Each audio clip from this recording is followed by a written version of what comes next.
கொடைக்கானல் பயணத்தை முடித்து முதலமைச்சர் மு.க.ஸ்டாலின் சென்னைக்கு புறப்பட்டிருக்கிறார். சட்டமன்ற தேர்தல் முடிவடைந்த பிறகு 4 நாட்கள் ஓய்வு எடுப்பதற்காக கொடைக்கானலுக்கு குடும்பத்துடன் முதலமைச்சர் மு.க.ஸ்டாலின் சென்றிருந்தார்.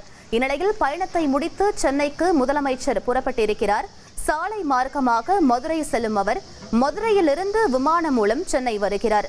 முன்னதாக கொடைக்கானலில் தங்கும் விடுதிக்கு வெளியே முதலமைச்சர் மு.க.ஸ்டாலினுடன் சுற்றுலா பயணிகள் புகைப்படம் எடுத்துக் கொண்டனர். அப்போது சிறுமி ஒருவர் முதலமைச்சருக்கு பூங்கொத்து கொடுத்து மகிழ்ந்தார்.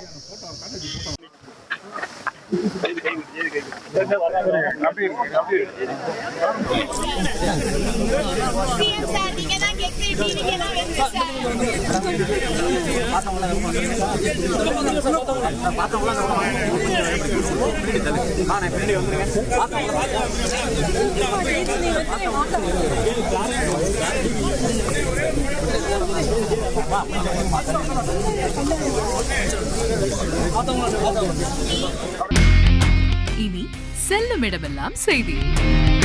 தந்தி டிவியின் வாட்ஸ்அப் சேனலை ஃபாலோ பண்ணினா செல்ல இருக்கும் இடமெல்லாம் செய்தி.